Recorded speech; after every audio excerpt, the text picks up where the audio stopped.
friend of mine who in high school I actually sold drugs to and partied with ended up coming into the fitness facility that I managed. And I asked him to do some of the things that we used to do in high school, and his response was that he didn't do that anymore.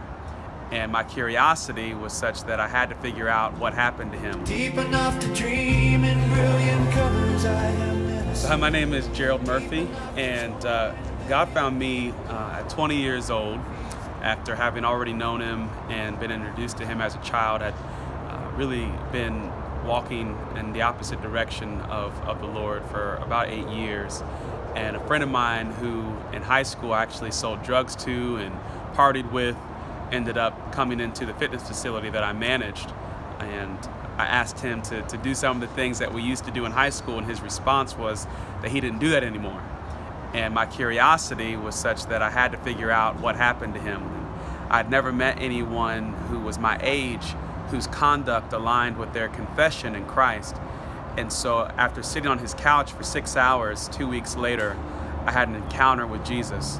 And that evening, early morning I should say, I fully surrendered to him, quit my job the next day, and that'll be 10 years ago.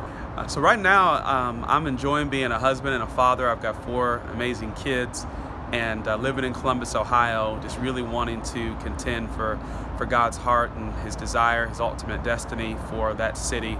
I serve in various capacities in the city of Columbus, really desiring to go after discipleship and holistic transformation of people in the community. What kind of practical things might that involve? So right now I serve as School of Ministry Director. It's a 3-year program.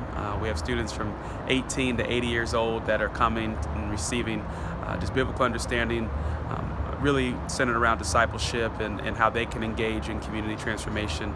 And then I also serve as the pastor of the Columbus Dream Center, where we serve at-risk youth and families, those who are struggling with addiction, homelessness, as well as human trafficking victims.